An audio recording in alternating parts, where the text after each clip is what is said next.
सर ये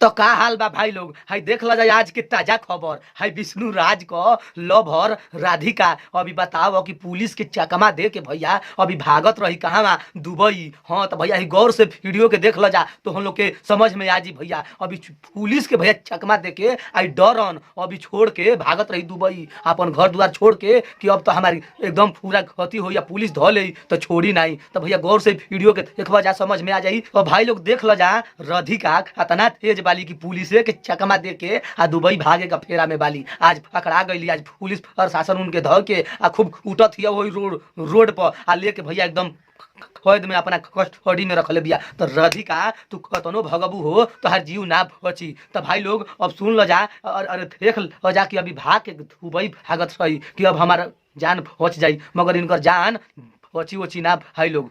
और भाई लोग 8 बजे इनकर एयरपोर्ट से उड़े के रहे आ उड़े से पहले भैया पुलिस प्रशासन उड़िया देख लेलस आ देखला के बाद ही चिन्हा गई और एक तो विष्णु राज के लवर राधिका ही तब तो पुलिस भैया पकड़ के ओके कस्टडी में लेके भैया धर दिया। तो भाई लोग अब तो राधिका पकड़ा गई। अब उनका बारे में तो हम लोग का राय बा कमेंट में बतावा जा। तो पकड़ा गई पुलिस धल वाला साहब विष्णु राज के तब खैरे है। तो भाई लोग अपन अपन राय है वीडियो कमेंट में दे दो जा। अगर हमारे वीडियो अच्छा लगल तो लाइक करके शेयर कर दो जा। अगर हमारे यूट्यूब चैनल पर नया होगा जा तो भैया चैनल के सब्सक्राइब कर दो जा। अगर फेसबुक पेज पर होगा जा तो भैया पेज के फॉलो कर दो जा। हिंगला तनी फिर कोनो ऐसा खबर के लेके अब तक के लिए नमस्कार प्रणाम धन्यवाद।